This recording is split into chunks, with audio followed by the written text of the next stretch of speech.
नमस्ते भारत। WTV के women news bulletin में आपका स्वागत है। मैं हूं पूजा और डालते हैं एक नजर कि इस हफ्ते महिलाओं ने मीडिया में कहां-कहां सुर्खियां बटोरी। लोकसभा अध्यक्ष सुमित्रा महाजन का इंदौर में हुआ भव्य स्वागत। इराक में कैद हुई 46 भारतीय नर्सें। खबर है कि प्रीति और नैसवारिया में हो सकता है समझौता। नीता अंबानी को रिलायंस इंडस्ट्रीज के निदेशक मंडल बोर्ड में शामिल किया गया। भारतीय महिला हॉकी टीम बनी चैंपियन। और भारत में थमने का नाम नहीं ले रहे बलात्कार और यौन शोषण के मामले। अब खबरें विस्तार से। लोकसभा अध्यक्ष सुमित्रा महाजन का बुधवार शाम एक गरिमामयी समारोह में इंदौर शहर के नागरिकों की ओर से अभिनंदन किया गया। 300 से ज्यादा संस्थाओं, संत समाज और सैकड़ों आम लोगों ने तालिका कतार में लगकर अभिनंदन किया। इस भव्य स्वागत पर सुमित्रा महाजन ने कहा कि उन्हें अगर किसी ने बनाया है तो इंदौर की सामान्य महिला मंडल की महिलाओं ने। वे साइकिल पर चलती थी। वे कहती हैं कि क्या था मेरे पास, कुछ भी नहीं। संस्कार, बुद्धि और आप लोगों का प्रेम था। उनके पिताजी ने तो उनको संस्कार दिए, लेकिन पहचान दी उन्हें इंदौर के लोगों ने। उन्होंने ये भी कहा कि इंदौर हमेशा उन्हें ईमानदारी देखना चाहता है। ये अभिनंदन पत्र नहीं, अपेक्षा पत्र है और वे इसकी अपेक्षाओं को पूरी करती रही। इराक में सुन्नी आतंकियों की हिंसा थमने का नाम नहीं ले रही है, जिसके चलते भारतीय नर्सों को मुश्किलों का सामना करना पड़ रहा है। क्या है पूरा घटनाक्रम, आइए जानते हैं इस रिपोर्ट के जरिए। इराक में चल रही आतंकी हिंसा की आंच भारत तक आ पहुंची है। इराक में फंसे 18,000 भारतीयों में से 46 नर्सें हैं। सभी नर्सें दक्षिण भारत की रहने वाली हैं। फंसी हुई भारतीय नर्सों को न चाय न दूध, केवल बासी रोटी ही मिल पा रही है।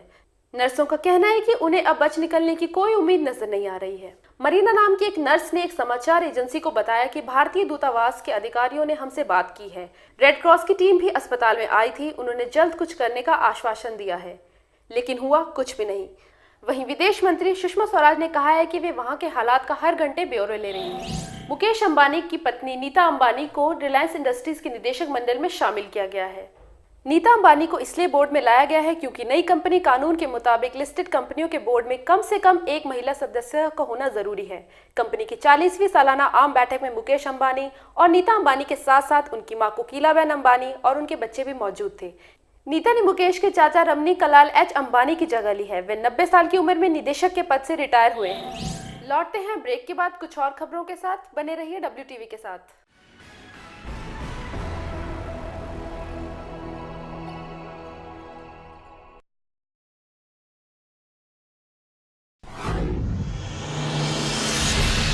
I feel very proud of being a woman and I want to take another janam as woman, another janam as woman only.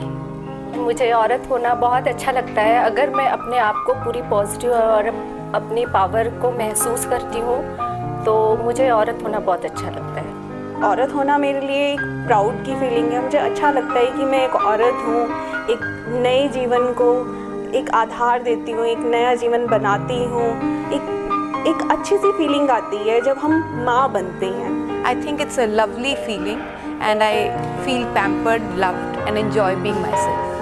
मैं औरतों को यही मैसेज देना चाहूँगी कि वो तो बहुत शक्तिशाली है, बहुत पेशेंस है उनमें अपनी ड्यूटीज़ को पूरा निभाते हुए और अपने अंदर की ताकत को पहचानते हुए वो अपने सफ़र में आगे बढ़ते जाएं। हम सारे इंसान हैं, तो what is the difference between male and female?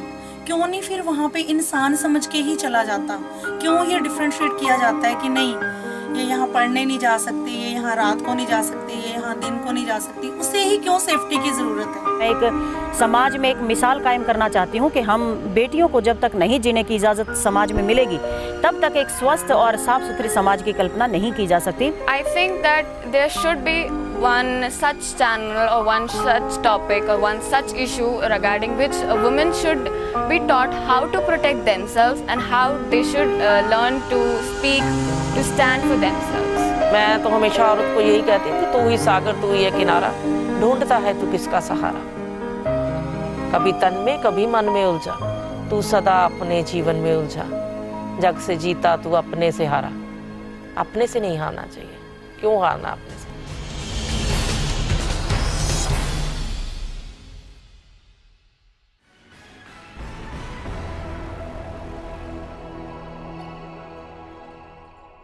बार फिर से स्वागत है आपका ब्रेक के बाद। मीडिया में आई खबरों के मुताबिक बॉलीवुड अभिनेत्री प्रीति जिंटा और उनके पूर्व बॉयफ्रेंड नेस वाडिया में हो सकता है समझौता।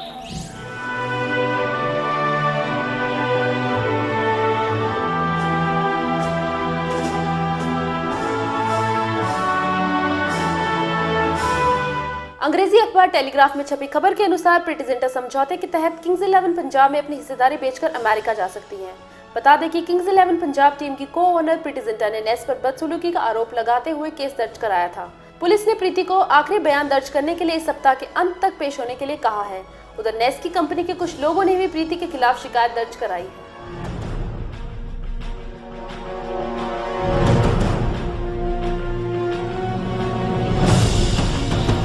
भारत देश में आए दिन महिलाओं के साथ बलात्कार और यौन शोषण के मामले बढ़ते जा रहे हैं। बिहार के पटना क्षेत्र के गोपालगंज गांव में वहीं के एक स्थानीय युवक गुड्डू सिंह ने एक चाकू दिखाकर गांव की ही विधवा महिला के साथ दुष्कर्म किया। ये घटना तब हुई जब वे महिला अपने घर के आंगन में सोई हुई थी। वहीं दूसरी घटना भोरे थाना क्षेत्र वासुदेव पट्टी गाँव की है, जहाँ बाजार से घर लौट रही एक महिला को कुछ युवक बहलाकर सुनसान जगह पर ले गए और जहाँ उसके साथ 4 लोगों ने दुष्कर्म किया। उसके साथ ही उस महिला का वीडियो फुटेज भी मोबाइल से तैयार किया और उस फुटेज को दिखाते हुए बदनाम करने व जान से मारने की धमकी दी। यूपी में हत्या के बाद शव को पेड़ से लटकाने के कई मामले सामने आ चुके हैं। ताजा मामला सीतापुर जिले का है। घटना खैराबाद थाना क्षेत्र के मूसेपुर गांव की है। यहाँ के निवासी शंभू और उनकी पत्नी कमला देवी के साथ सोमवार शाम घर से बाजार जाने के लिए निकले थे। देर शाम तक जब ये दोनों लौटकर नहीं आए तो परिजनों ने इनकी तलाश शुरू कर दी। देर रात गांव के बाहर एक बाग में आम के पेड़ की डाल के साथ दोनों के शव लटके मिले। शंभू का शव उसकी तहमत और कमला का शव उसकी साड़ी से कसा हुआ था। पुलिस इसे आत्महत्या बता रही है। वहीं गांव वालों का कहना है कि दबंगों ने इनकी जमीन हड़पने के लिए इन दोनों को मारकर पेड़ से लटका दिया। गांव वालों के मुताबिक शंभू और कमला ने प्रेम विवाह किया था। यूपी में हत्या के बाद पेड़ से लटकाने का ये पहला मामला नहीं है। बताते हैं कि इससे पहले देवरिया के पिपरा गाँव में आम के पेड़ पर युवक युवती की लाश लटकी मिली थी। बताते हैं कि इससे पहले देवरिया के पिपरा गांव में आम के पेड़ पर युवक युवती की लाश लटकी पाई गई थी। मौके पर पहुंची पुलिस ने शव को पोस्टमार्टम के लिए भेज दिया। दुष्कर्म मामलों में भावनाओं में फैसले नहीं होते, ये कहना है दिल्ली की एक अदालत का, जहां दुष्कर्म के मामलों में आरोपियों को बरी करने पर यह बयान दिया गया है। कोर्ट ने कहा है कि न्यायपालिका भावनाओं या मीडिया रिपोर्ट्स पर फैसले नहीं सुनाती और इस तरह के फैसले कानून के दायरों में गवाहों के बयानों से तय होते हैं। दिल्ली के तालकटोरा स्टेडियम में घरेलू कामगारों का एक अधिवेशन आयोजित किया गया, जिसमें अंतर्राष्ट्रीय श्रम संगठनों ने भाग लिया। घरेलू कामगारों के अधिकारों के लिए काम करने वाली संस्था निर्मला निकेतन की सुजाता मधोक ने कहा है कि ठोस कानून के अभाव में बड़े शहरों में घरेलू काम करके अपनी जीविका चलाने की आस लेकर आने वाली लड़कियां जिस फरोशी के जाल में फंसकर एक ऐसे मुकाम पर पहुंच जाती हैं जहां से वे वापस लौटने की स्थिति में नहीं रहती। वहीं नेशनल डेमोक्रेटिक वर्कर्स मूवमेंट की लीजा का कहना है कि गाँव और कस्बों से ऐसी लड़कियों को शहरों में लाकर बेचा जाता है। लड़कियों के माँ बाप को सिर्फ 2000 रुपए दिए जाते हैं, जबकि शहर में इन्हें 40 से 50 हजार रुपयों में बेचा जाता है। कम उम्र की लड़कियां दलालों का शिकार बनती हैं। सिर्फ दिल्ली की अगर बात करें तो यहाँ 10 लाख से ज्यादा लड़कियां या महिलाएं ऐसी हैं जो घरेलू कामगार के रूप में कार्यरत हैं। यहाँ इस तरह की मांग बढ़ रही है, इसलिए अलग अलग राज्यों से इनकी तस्करी हो रही है। घरेलू कामगार महिलाओं के हक और सुरक्षा सुनिश्चित करने हेतु भारतीय राष्ट्रीय महिला आयोग की पहल पर 2009 में कानून का प्रारूप तैयार किया गया, मगर इतने सालों के बाद भी इस प्रारूप को कानून का रूप नहीं मिल पाया। अपने साउथ ईस्ट एशियन दौरे पर भारतीय महिला हॉकी ने मलेशिया को 6-0 से हराया। हॉकी इंडिया के सेक्रेटरी जनरल नरेंद्र बत्रा ने टीम को बधाई दी है। आने वाली फिल्म हम शक्ल के प्रमोशन से नदारद पर बिपाशा ने ट्विटर के जरिए अपनी सफाई दी है। क्या कहा बिपाशा ने, आइए जानते हैं।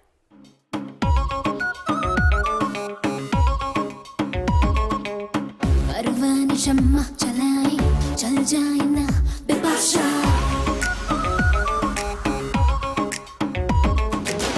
बैठे हैं जाल बिछाए फंस जाए ना बिपाशा।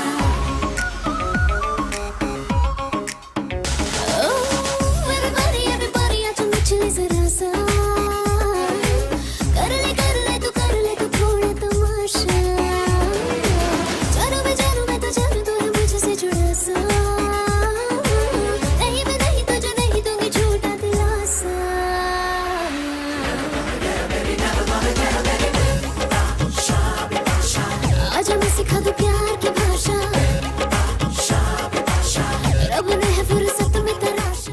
शुक्रवार को रिलीज हो रही हमशक्ल की main lead heroine Bipasha Basu पर पहले आरोप लगा था कि वे इरादतन फिल्म के प्रमोशन में हिस्सा नहीं ले रही, लेकिन इन खबरों को व्यायाम देते हुए बिपाशा ने कहा है कि उन्होंने फिल्म सिर्फ और सिर्फ भरोसे के आधार पर साइन की थी, मगर उनके विश्वास को चोट पहुंची है। बिपाशा कहती है कि उन्होंने पूरी शिद्दत से फिल्म की शूटिंग की व डबिंग की, मगर उसका जो अंतिम परिणाम आया उससे वे खासी डिस्टर्ब है। ऐसी परिस्थितियों में वे फिल्म को कैसे प्रमोट करें, यही वजह है कि उन्होंने फिल्म को प्रमोट करने से खुद को दूर रखा है। गौरतलब है कि बिपाशा बासु के प्रमोशन से दूर रहने पर साजिद खान ने वजह बिपाशा की तबीयत खराब रहना बताया था। उन्होंने स्पष्ट शब्दों में कहा था कि मेरे निर्माताओं ने मुझे बताया कि बिपाशा की तबीयत ठीक नहीं है, मुझे लगता है कि वे फिल्म प्रमोशन का हिस्सा नहीं बनना चाहती। खैर, बिपाशा के पिछले ट्रैक रिकॉर्ड पर नजर डालें तो उन्होंने मल्टी स्टार फिल्मों को कभी प्रमोट नहीं किया।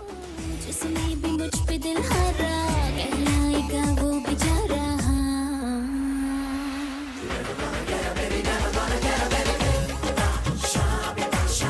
आज मैं सिखा दूं प्यार की भाषा, रब ने है फुर्सत में तराशा। बॉलीवुड अभिनेत्री ईशा गुप्ता ने कहा है कि उन्हें अपने सांवले रंग की वजह से भेदभाव का सामना करना पड़ा है। क्या कहा ईशा ने, आइए जानते हैं इस रिपोर्ट में।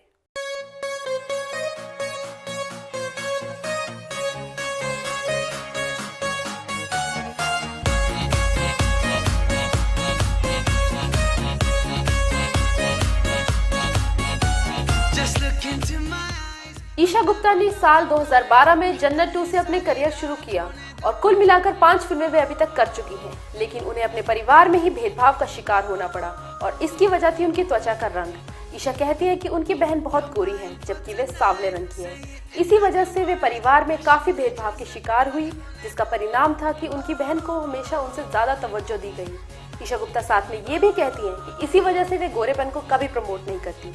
साथ ही उन्होंने ऐसे तमाम विज्ञापनों को भी आड़े हाथों लिया है जिसमें गोरेपन को बेहतर साबित करने की कोशिश की जाती है। ईशा हाल ही में साजिद खान की फिल्म हमशक्ल में सैफ अली खान के साथ नजर आई हैं।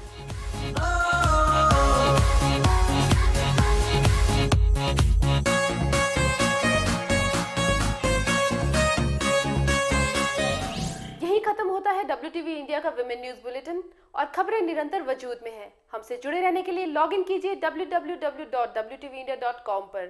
दीजिए इजाजत, अगले हफ्ते फिर मिलेंगे। धन्यवाद।